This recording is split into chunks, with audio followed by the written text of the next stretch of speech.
তো সভা চলাকালীন একটি পর্যায়ে আমার তৎকালীন সভাপতি তিনি তার একটি কাজে চলে যান এবং পরবর্তী সময়টিতে আমি সভায় সভাপতিত্ব করতে থাকি। এবং ওই সভায় আমি বলেছিলাম এরশাদের উদ্দেশ্যে, ওই যে বলে এখন যৌবন যার যুদ্ধে যাওয়ার শ্রেষ্ঠ সময় তার, কারণ ছাত্ররা যখন গর্জে ওঠে তখনই একটা বিপ্লব হয়ে যায়, তখন একটা রাজনীতির পরিবর্তন চলে আসে। ওই সভাতে 1982 সালের 24শে মার্চে আমি বলেছিলাম বটতলায় দাঁড়িয়ে, এরশাদ তুমি আমাদের প্রেসিডেন্ট জিয়াউর রহমানকে তুমি হত্যা করেছো। আমি প্রথম বলতে চাই, আমি প্রথম এরশাদ জিয়াউর রহমান হত্যাকারী কথাটা আমি প্রথম বলেছিলাম। 1982 সালের পরে 83 সালের 81 সালে প্রেসিডেন্ট জিয়াউর রহমান হত্যাকাণ্ডের শিকার হলেন। 82 সালে মার্শাল জারি হলো।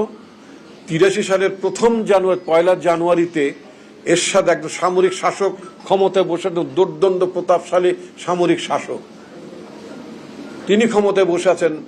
তাকে উদ্দেশ্য করে বলা যে তুমি হচ্ছে সেই হত্যাকারী, তুমি আমাদের নেতা জিয়াউর রহমানকে হত্যা করেছ।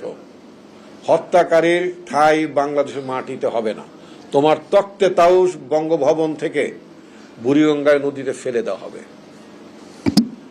বক্তৃতার গভীরতা আমি বলেছি বটে, কিন্তু অনুধাবন হয়তো করতে পারি এর ঝাল কত হবে। তো পরবর্তীতে তো ডিজিএফআই আমারে খোঁজাখুঁজি করতে, মানে এখন যে গুম ঠুমের কথা শোনেন, তখন হয়তো গুম হতো না, তবে একটা প্রচন্ড ধরনের ওই মানে ছেলে ঠেলে নিয়ে একটা মানে ব্যাপক ধরনের একটা প্যাদানির ব্যবস্থা ছিল তখনও। তো যাই হোক, সে কথা অন্যটা, এটা ভবিষ্যতে অনেকদিন বলবো কিভাবে রেহাই পেলাম। এবং সেই রেহাইটাও পেলাম আমার নেত্রী বেগম খালেদা জিয়ার হস্তক্ষেপের মধ্য দিয়ে। তখন ম্যাডাম রাজনীতি করতেন না। আমি তার বাসায় গেলাম। এখনকার তো টেলিভিশনের যুগ না, কে চিনে আমাকে?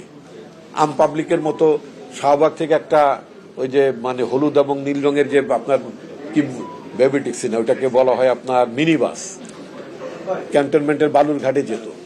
তো বালুরঘাট অভিমুখে একটা ওই ধরনের একটা মিনি বাসে উঠলাম, আদমজী ক্যান্টনমেন্টের সামনে নামলাম।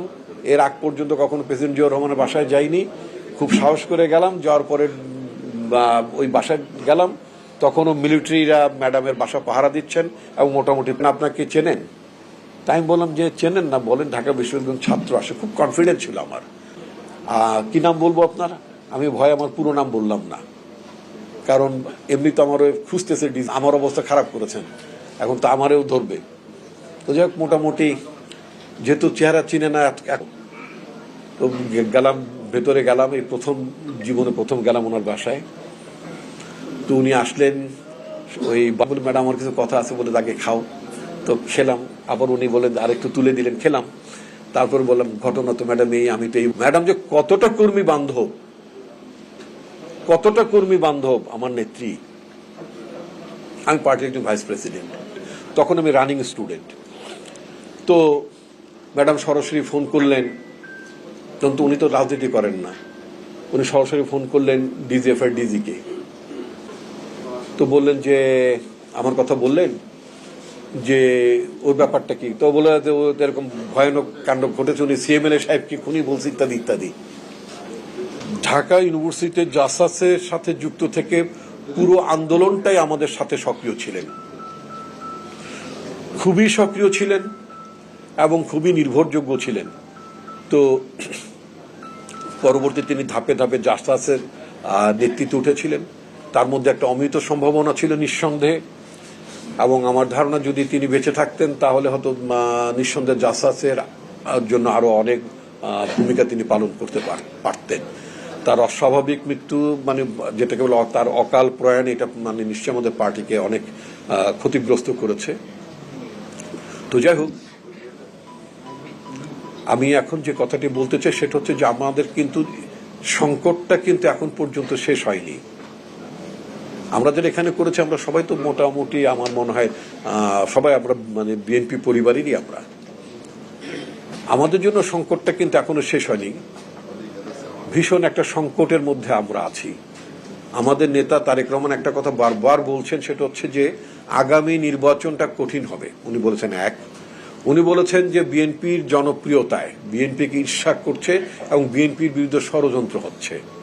2, 3 নম্বর তিনি বলেছেন সেটা হচ্ছে যে জন আস্থা অর্জন করছে। থাকতে হবে, মানুষের কাছে যেতে হবে, মানুষের ভালোবাসা অর্জন করে মানুষ যাতে মনে করে এই দলটির উপর আস্থা রাখা যায়, তো সেটার জন্য তো কাজ করতে হবে। আরেকটা কথা তারেক রহমান প্রায় বলেন, যারা ডিভিশনাল মিটিংগুলোতে যারা ছিলেন, 31 দফা কর্মসূচি ডিসেমিনেশনে যারা ছিলেন, তাদের যদি কেউ থেকে থাকেন তাদের জানার কথা। তিনি বলেছেন 5ই অগাস্টের আগের রাজনীতি এবং 5ই অগাস্টের পরের রাজনীতি এক নয়। কারণ 5ই অগাস্টের মধ্য দিয়ে, অর্থাৎ গণ অভ্যুত্থান পরবর্তী একটা প্রেক্ষাপট তৈরি হয়েছে, গণ অভ্যুত্থানের পূর্বের একটা প্রেক্ষাপট, পরের আরেকটি প্রেক্ষাপট। যদি এইভাবে বলি, একজন মা যখন সন্তান সম্ভব থাকেন, সন্তান জন্মদানের পরে তিনি পুরোপুরি মাতৃত্বের স্বাদ গ্রহণ করেন, তখন তার জীবনযাপন, শারীরিক গঠন সমস্ত কিছুর মধ্যে একটা পরিবর্তন হয়। বাংলাদেশ একটা অনিবার্যভাবে গণ অভ্যুত্থানের পরিস্থিতি মোকাবেলা করেছে।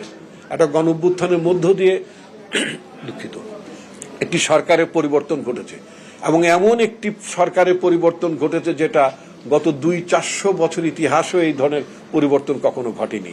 এই কথাগুলো আমরা প্রায় টকশোতে বলে থাকি। একেবারেই মাথা থেকে লেজ পর্যন্ত পালিয়ে যাওয়ার ঘটনাটা বিচার বিভাগে, অ্যাপিলেট ডিভিশন বিভাগের বিচারপতি থেকে শুরু করে, সচিবালয়ের ঊর্ধ্বতন কর্মকর্তা থেকে শুরু করে, পুলিশের ঊর্ধ্বতন কর্মকর্তা থেকে শুরু করে, একেবারে আওয়ামী লীগের ঠেলা লীগ, টেম্পু লীগ থেকে শুরু করে জাতীয় মসজিদের খতিব পর্যন্ত পালিয়ে গিয়েছেন। এই যে পালিয়ে যাওয়ার যে শূন্যতা, এটা বাংলাদেশ কেন পৃথিবীর কোনো দেশে ঘটেনি। এটা একটা অস্বাভাবিক ঘটনা। তো এই অস্বাভাবিক ঘটনাটা কেন স্বাভাবিক হলো?